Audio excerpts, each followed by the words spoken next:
gente vai começar o terceiro módulo do nosso curso, né? Em que a gente vai falar um pouco sobre a participação dos indígenas na Constituinte, né? E a importância dessa participação. Assim, eu tenho uma participante especial aqui hoje, que é a minha filha, ela está aqui em casa, e é uma coisa que eu aprendi com a cultura indígena, essa possibilidade de a gente integrar as crianças na vida dos adultos também. Eu trabalho na Secretaria de Educação aqui no Paraná, e a gente trabalha especificamente com a educação escolar indígena, e a gente vê nas formações que os indígenas eles têm esse hábito de levar as crianças e ela participar, as crianças participarem das formações, né? Então, é algo que a gente deve entender como natural, né? Essa relação. Vou apresentar para vocês aqui.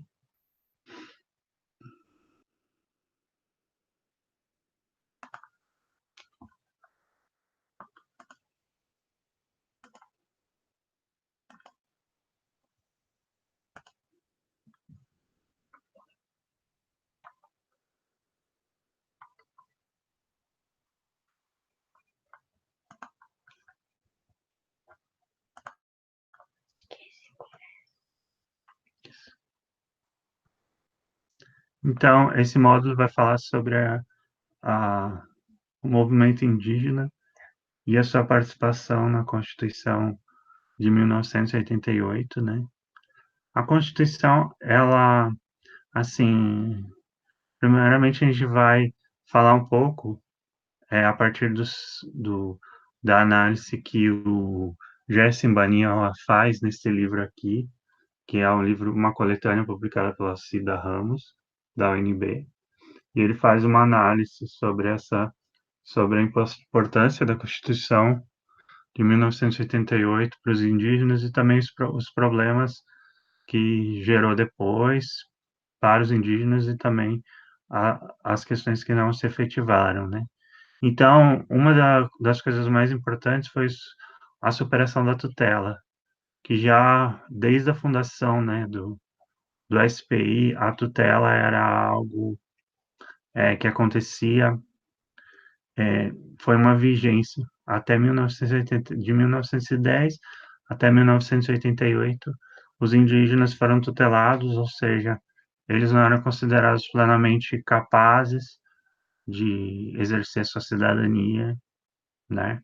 Então, isso tem uma série de prerrogativas negativas e faz com que eles sejam tratados é, sem essa autonomia, né, sem a capacidade de exercer seus o pleno exercício da cidadania. A Constituição também abandona esse pressuposto integracionista, que era a ideia a gente viu na SPI, tanto na FUNAI, como era trazer os indígenas para virarem brasileiros. Então, a Constituição reconhece as diferentes identidades étnicas dentro do país, né? Isso é muito importante. E os povos indígenas, a partir disso, podem viver sua dupla cidadania, né? As suas identidades étnicas, né? E também, se quiserem, serem considerados brasileiros. Isso dá uma autonomia de decisão, né? Uma série de autonomias. Os indígenas conquistam a territorialidade, agora suas terras teriam que ser demarcadas. A gente sabe que esse processo ainda está em andamento, ainda hoje, né? E cada vez mais a dificuldade disso acontecer, né? Sobretudo pela presença no Congresso Nacional de uma série de parlamentares, né? Que são contra as demandas indígenas, sobretudo parlamentares vinculados a interesses capitalistas, né? Os indígenas ganharam direito a uma saúde própria, voltada para eles, né? Caso depois vai ser criada a FUNASA. A educação indígena, ela tem que ser uma educação bilíngue ou multilíngue, vão dependendo do, do povo, né?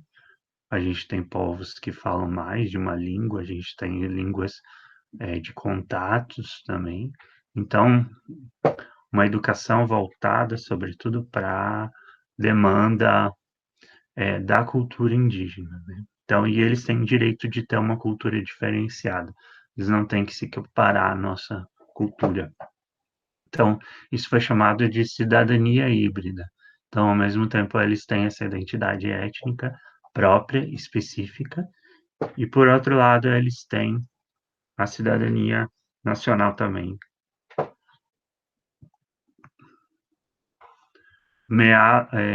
A Constituição de 1978, em meados de 1970, né, no fim do período, ali em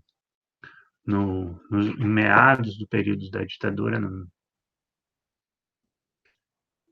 a gente tem a fundação do CIMI com o apoio da CNBB.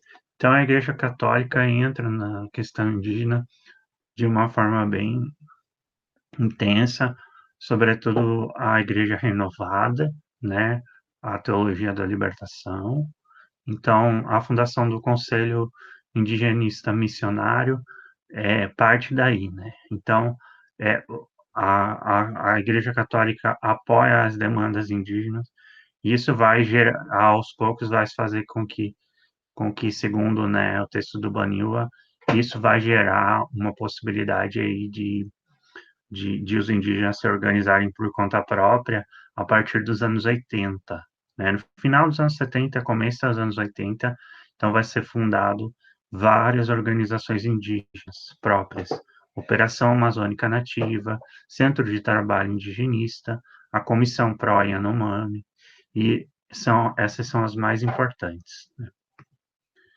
E após 1988, né, a gente passa a ter um indigenismo de Estado, né? Então, a gente passa a integrar a FUNAI, o corpo da FUNAI, e demais FUNASA, entre outros, antropólogos, historiadores, pessoas do direito, enfim, que estão ligados às demandas indígenas. Então, dentro do próprio Estado se cria esse indigenismo de Estado, né? Em que a gente tem uma série de não indígenas e às vezes até indígenas inseridos como os funcionários públicos dos órgãos ligados à demanda indígena e atuando no sentido de auxiliar os indígenas nas demandas que eles solicitam, né? Mas a gente tem uma série de problemas, né? Várias das conquistas da Constituição, ela exige que haja um aceleramento do processo na aprovação, e o que acontece atualmente é justamente a demora na tramitação, o Estatuto dos povos indígenas está atravancado no Congresso ainda, né? A gente a partir depois da Constituição a gente tem são milhares de instituições indígenas, né? Associações ligadas culturais, políticas, enfim, de ajuda mútua, de conservação da língua, professores de educação indígena, escolar indígena. A gente tem, só na Amazônia, 347 associações indígenas. Então, são uma forma de congregar e do movimento indígena se organizar, essas associações, conselhos e tudo mais. O Banila vai continuar falando, né, sobre esse momento pós 1988, dizendo que o que acontece é o sucateamento da FUNAI, né? A FUNAI cada vez mais vai perdendo recursos, a ideia é autonomizar, os indígenas têm que criar associações, são ligados, muitas vezes dependem de dinheiros de organizações não governamentais, participam dessas organizações, às vezes, por vezes. Outra coisa que começa a acontecer também com os indígenas é a necessidade deles se inserirem cada vez mais na política. Né? Esse é o momento agora, por exemplo, que a gente vai ter muitos candidatos a vereadores indígenas e cada vez mais a gente tem a deputada Wapichana, né? Que é a segunda, o segundo deputado. Primeiro a gente teve o Mário Juruna, agora tem ela como deputada, né? E a população indígena também passa por um momento de crescimento demográfico intenso, né? E isso faz com que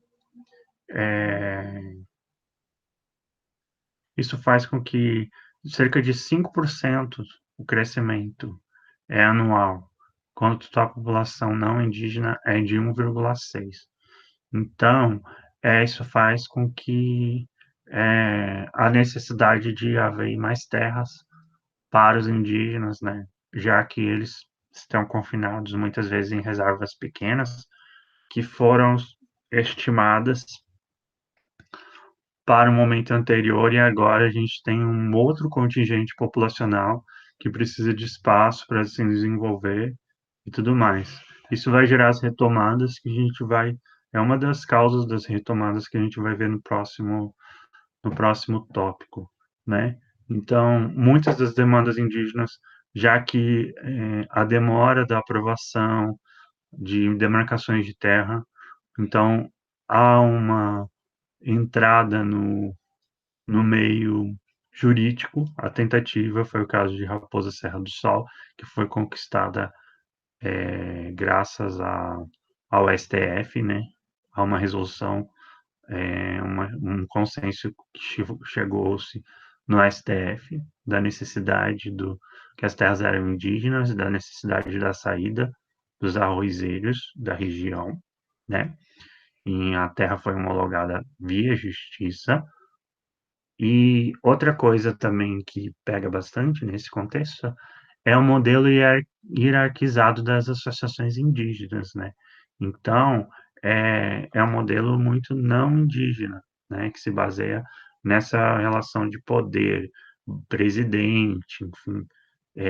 E os indígenas, normalmente, como a gente vai ver, tem um outro funcionamento, né? Então, como o próprio Baniwa começa a dizer no texto, é, os indígenas eles procuram elaborar um consenso para chegar a uma conclusão, para chegar a uma decisão, um consenso comunitário. Isso vai se desenvolvendo ao longo de um tempo. Enquanto não é resolvido, não se dá o aval, né, na comunidade. Essas decisões ficam muito vinculadas aos anciões, aos chefes de família, né, aos chefes de clã. E o voto, ele é algo ainda incipiente nas populações indígenas. Então, ao mesmo tempo, a gente tem esse lado da tentativa de colocar um consenso, mas a gente não tem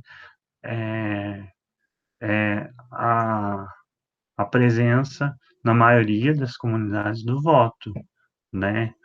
É, mas a gente já tem algumas comunidades, por exemplo, que elegem cacique como se fosse um como se fosse na nossa sociedade, num modelo muito parecido de voto. O papel da chefia no contexto tradicional indígena é muito diferente do que o papel do chefe no mundo não indígena, né? Então, o chefe, ele tem essa, ele está numa posição, então sobretudo, ele tem que ajudar os seus parentes, os seus indígenas que participam da sua aldeia, da sua comunidade, né? Então ele tem esse papel de ajuda, mais do que papel de mando, de dizer, ó, faça isso, né? Então, isso cria essa dubiedade nas associações indígenas, né? Então, a necessidade, por exemplo, que uma liderança indígena que faz parte que preside uma dessas associações, né? A ideia é ele sempre ajudar. Então, se ele não fizer isso, talvez às vezes para preservar mesmo a questão econômica da associação, muitos indígenas podem ser vítimas do que o Baniwa chama de ameaças tradicionais, né, que fazem parte da cultura indígena, né. E outra coisa também que acontece, assim, que é que muitos indígenas, alguns indígenas, né, acabam também sendo seduzidos principalmente pela questão econômica, né, e acabam cometendo corrupções dentro dessas associações e tudo mais, né. Isso é uma minoria, mas é como no nosso mundo, né. Às vezes o poder econômico fala mais forte e alguns grupos acabam cometendo essas corrupções, esses desvios, né. É o que aí o Baniwa vai falando um pouco nesse texto. A gente vai falar, a professora Maria Cláudia vai abordar a participação do Krenak na Constituinte.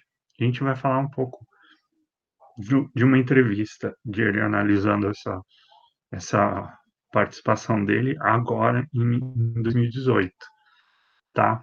Então a gente vai ler alguns trechos da entrevista e fazer alguns comentários, né? Esse é o momento, a foto ao lado é o momento em que tirado do vídeo, né, da Constituinte. Esse vídeo eu vou colocar na descrição aqui do vídeo que vocês estão visualizando agora, né? E que é esse momento em que ele faz a performance, como a professora Maria Cláudia vai explicar em maiores detalhes, essa performance colocando o genipapo, né, no rosto. Em defesa das causas indígenas, como seu patrimônio cultural, Krenak pintou seu rosto de genipapo, num gesto rintar, armado de luto e de guerra, ao discordar das modificações feitas nas reivindicações apresentadas nas subcomissões e comissões que antecederam a comissão de sistematização. Aqui a gente tem uma imagem, não é da Constituinte, mas já mostra um pouco, antes, né? Ali, ao lado do Krenak, a gente vê o Tancredo Neves, né, que chegou a ser eleito indiretamente no colégio eleitoral em 1985, né, para assumir a presidência após a abertura política, mas, no entanto, sofreu uma doença e acabou falecendo antes de assumir. O Krenak destaca, assim, durante a Constituinte, ele fala que alguns deputados progressistas tiveram uma participação importante, já que eles não tinham ninguém eleito no movimento indígena dentro da, dos deputados constituintes, né? Então, eles tiveram que conversar, mas, sobretudo, com esses progressistas para que eles pudessem pautar essa. É, para que eles pudessem pautar essas demandas indígenas, né? Então, Ailton Krenak, ele fala que Otávio Elísio, que é um deputado, foi deputado de Minas Gerais, e também ele cita a Benedita da Silva como os principais interlocutores em que ele negociou. Outros lideranças indígenas negociaram com outros deputados também progressistas. A gente tem o Álvaro Tucano, a gente tem o Marcos Terena, o próprio Raoni, que a professora Maria Cláudia vai falar para vocês. A gente tem a Eliana Potiguara. São diversas lideranças que participaram desse momento histórico, né?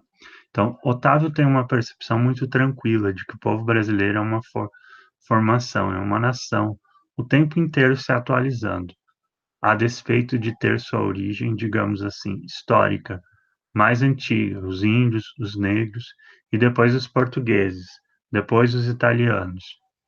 Até a Constituinte de 88, por exemplo, era vetado o direito dessas pessoas fazerem um documento, um registro civil, né? Então ele fala um pouco aí da participação na Constituição, né? Aqui ele fala um pouco desses direitos aí, é, em que os índios passaram a ter direito a ter as documentações do não indígena e por isso eles, a partir disso, eles conseguem acessar vários serviços públicos, né? Mas os índios tinham impedimento de transmitir sua herança cultural, que tem um significado em cada cultura, em diferentes culturas.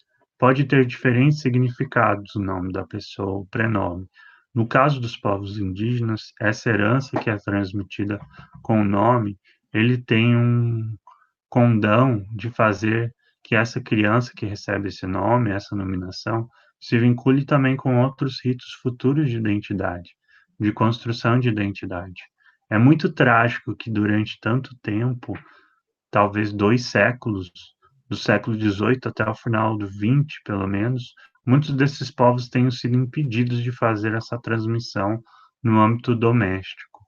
Dentro de casa, os pais podiam eventualmente chamar os filhos pelo nome, mas fora de casa, os filhos tinham que ser chamados pelo nome estrangeiro, uma alcunha, um nome que alguém aplicou no cartório. Então, a gente vê ao lado uma notícia aí do Senado, em que agora os indígenas podem colocar o nome étnico, né? E a origem da etnia também, colocar o, é, colocar o nome, por exemplo, se é da etnia Guarani, pode utilizar o nome Guarani ou Caiová como sobrenome, que seria sobrenome, né? Então, essa é a importância da nominação e de como, desde o diretório, lá no século XVIII, foi proibido que os indígenas utilizassem seus nomes étnicos nas identidades nacionais, né? Então, eles acabavam utilizando nomes aí ligados à onomástica europeia, né? Isso é uma imposição muito forte, né? E a gente vê isso acontecendo em vários contextos, não só no contexto da América, mas também no contexto da África e em outras regiões. Outra coisa que ele fala é sobre a questão linguística, né, do reconhecimento da Constituição, onde qualquer uma comunidade nossa pode publicar, escrever seu próprio idioma, não precisa obrigatoriamente ser em português, tem direito de botar o nome dos filhos, o exercício óbvio de nomear seus filhos, de transmitir sua língua, transmitir os valores transcendentes da sua visão do mundo e da espiritualidade. Então, o idioma tradicional passa a ser reconhecido e não em muitos momentos em que o SPI, a própria FUNAI ou mesmo instituições religiosas tentavam proibir que os indígenas falassem seu idioma. Isso é vetado constitucionalmente, né? É ilegal fazer esse tipo de coerção. Outra coisa importante foi em relação ao patrimônio indígena, aos objetos, né? Então, a gente tinha muitos, sobretudo religiosos, né, demonizando os artefatos indígenas, né, colocando eles como, fazendo com que eles não fossem considerados objetos sagrados como eles são na cultura indígena, muito pelo contrário, objetos demonizados, né.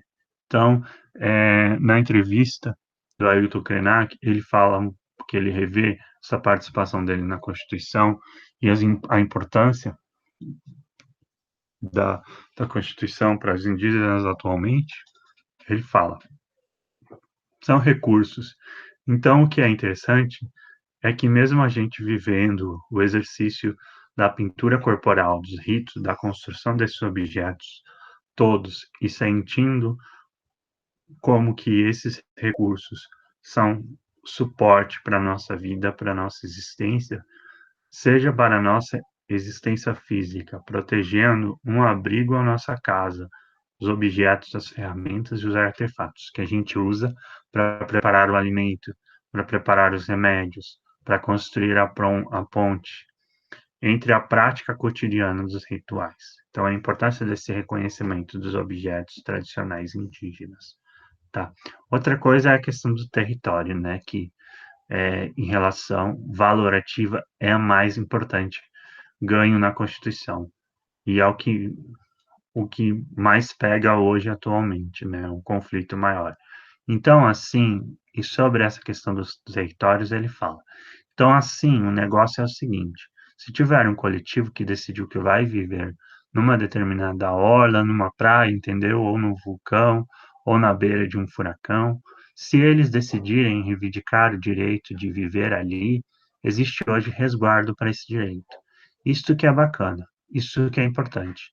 E ao ser humano poder estar protegido, o ser humano recorrer os humanos recorrerem a meios que permitam a eles o seu exercício livre da cultura, que talvez seja o contato mesmo com a espiritualidade, coisa da alma, coisa dos seres humanos, não serem só portadores de necessidades materiais, mas serem reconhecidamente seres criativos, criadores e portadores de dons transcendentais. Então a gente vê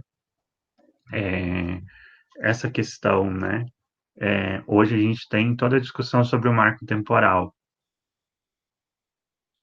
Somente aqueles indígenas que habitavam o território antes de 1988 que seriam demarcadas as terras, as possibilidades de demarcação. Mas o que estavam ali no momento da, melhor dizendo, né, estavam ali no momento da promulgação da Constituição é que tem direito aos territórios. Então, fala que a Constituição ela abre, ela é mais aberta, né? E a interpretação correta, né, seria essa, da possibilidade de ocupação de locais pelos povos, de outros locais por povos tradicionais, até porque esses locais são sagrados ou podem vir a se tornar sagrados, dependendo da, da espiritualidade desses povos. Então ele fala, se o povo quiser morar no vulcão, que tem direito de morar no vulcão. Então eu fui pesquisar um, um povo uma ilha do Pacífico, que é chamado povo do vulcão. Então eles são chamados habitantes da vila de Eniotugan, também grafada como Eniotugan, né? Situada na ilha de Ambrim, parte da província de Malamba, que é uma das 6 províncias de Vanuatu. As outras 5, né, ali ele cita, situado no Oceano Pacífico. Ele possui vulcões em intensa atividade e, e esse povo mora nas proximidades do vulcão, né, e considera o vulcão como algo sagrado para eles. Outra, aqui tem uma citação também, em que ele fala um pouco dessa situação. No início da entrevista, ele falou um pouco sobre essa questão dos deputados progressistas, mais ligados à ala de esquerda. Agora ele fala um pouco da dificuldade que ele teve com os deputados que hoje são chamados de centrão, né? Mas que ele chama de deputados da direita. Na verdade, aquele momento ali, eu na Constituinte, que eu pude me manifestar expressando assim um coletivo, expressando a posição, a visão do coletivo sobre o momento histórico que a gente estava vivendo. Ele está falando especificamente sobre o momento da pintura de Genipapo. A minha decisão de pintar o rosto de Genipapo,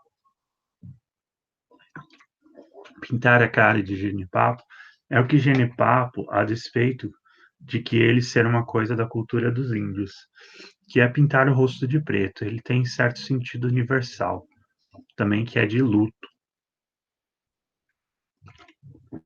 ao pintar aquela tinta preta no meu rosto, eu estava rompendo com todo o diálogo ali, naquele espaço da Constituinte, e declarando ao mesmo tempo um luto, uma indignação com a atitude canalha que os caras da direita, os racistas todos que estavam no Congresso, expressavam contra os direitos humanos.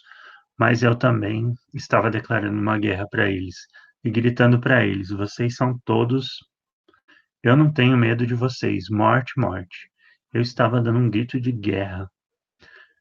E esse momento de ruptura com o diálogo, ele foi para mim uma experiência radical como ser humano. Também ele abriu para mim a possibilidade de romper com o passado, romper com as coisas atrasadas, no sentido de que você fica bloqueando os processos que são naturais, entendeu?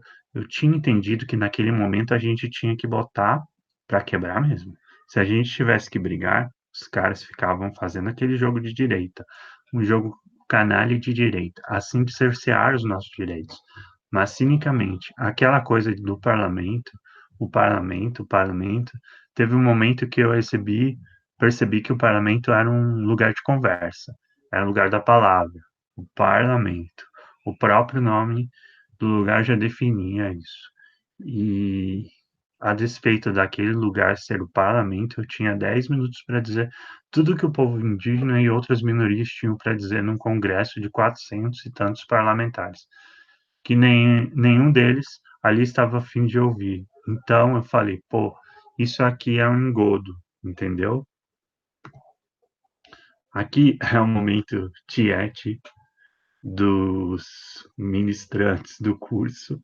A gente conheceu o Krenak numa fala que ele fez no terceiro Congresso Latino-Americano de Povos Indígenas, o CIPIAL, em 2019. A gente pôde ter uma conversa breve com ele, enfim, e vivenciar esse momento aí com essa grande liderança que fez muitas conquistas para os indígenas, né, no Brasil.